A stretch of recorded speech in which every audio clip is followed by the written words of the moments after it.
Assalamualaikum warahmatullahi wabarakatuh.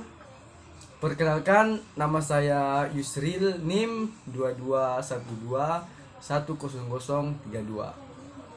Saya akan merangkum materi-materi pertemuan pertama sampai materi sekarang dalam pembelajaran mata kuliah ilmu pendidikan dan juga sebagai tugas UTS. Dan dosen pengampu Ibu Hajeni SPD MPD. Dan tanpa berlama-lama, mari kita langsung ke videonya. Let's go.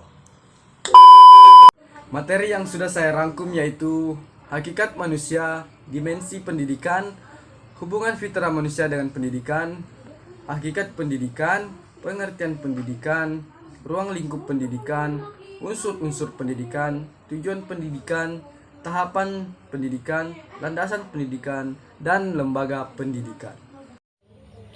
Hakikat manusia adalah makhluk yang memiliki tenaga dalam yang dapat menggerakkan hidupnya untuk memenuhi kebutuhannya. Menurut Plato, hakikat manusia merupakan makhluk yang memiliki 3 unsur, yaitu roh, nafsu, dan rasio, di mana roh merupakan simbol kebaikan, nafsu sebagai simbol keburukan, dan penggunaan kedua unsur tersebut kemudian dikontrol dan dikendalikan oleh rasio atau akal. Dimensi manusia. Pada hakikat manusia terdapat 4 dimensi, yaitu dimensi keindividuan, dimensi kesusilaan, dimensi kesosialan, dan dimensi keberagaman. Hubungan fitrah manusia dengan pendidikan. Penelitian menyimpulkan bahwa hubungan fitrah dengan pendidikan adalah potensi yang ada atau kemampuan jasmani dan rohani yang dapat dikembangkan dalam pendidikan. Pendidikan merupakan sarana atau alat yang menentukan sampai di mana titik optimal kemampuan untuk mencapainya. Hakikat pendidikan adalah proses pembelajaran sebagai upaya untuk mengembangkan aktivitas dan kreativitas peserta didik dengan interaksi yang menghasilkan pengalaman belajar. Pengertian pendidikan. Pendidikan adalah pembelajaran pengetahuan, keterampilan, dan kebiasaan sekelompok orang yang diturunkan dari satu generasi ke generasi berikutnya melalui pengajaran, pelatihan, atau penelitian. Ruang lingkup pendidikan.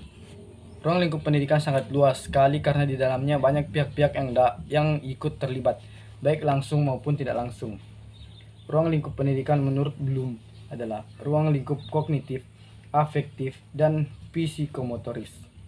Unsur-unsur pendidikan yaitu 1 peserta didik, 2 pendidik, 3 tujuan pendidikan, 4 materi pendidikan, 5 alat dan metode, 6 kurikulum, 7 lingkungan pendidikan. Tujuan pendidikan. Secara ringkas, tujuan pendidikan yang ingin membentuk anak secara ringkas tujuan pendidikan yaitu ingin membentuk anak didik menjadi manusia nasionalis yang bertakwa kepada Tuhan Yang Maha Esa.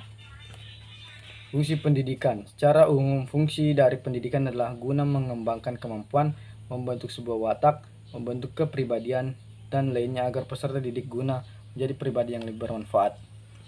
Landasan pendidikan. Landasan pendidikan secara singkat dapat dikatakan sebagai tempat bertumpu atau dasar dalam melakukan analisis kritis terhadap kaidah-kaidah dan kenyataan tentang kebijakan dan praktik pendidikan. Tahapan-tahapan pendidikan itu 1 sepanjang hayat, 2 pendidikan pernatal, 3 pendidikan pasca natal. Pendidikan sepanjang hayat adalah sebuah konsep yang menyatakan bahwa proses pendidikan dapat dilakukan kapan saja dan di mana saja tanpa dibatasi oleh usia. Adapun beberapa aspek yang mendasari pendidikan sepanjang hayat sebagai berikut.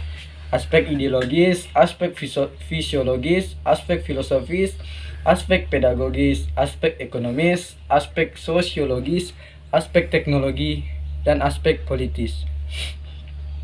Masa prenatal merupakan masa waktu di mana manusia mengalami perkembangan untuk pertama kalinya atau bisa disebut dengan awal perkembangan.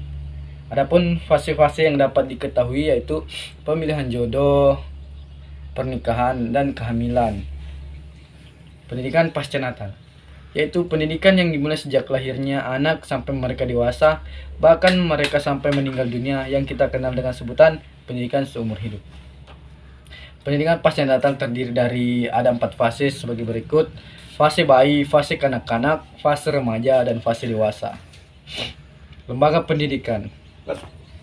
yaitu ada lembaga formal, informal, lembaga non formal. Lembaga formal adalah lembaga yang resmi dan beranggotakan anggota yang resmi dan lembaga berbadan hukum. Contoh SD, SMP, SMA, universitas, pendidikan umum.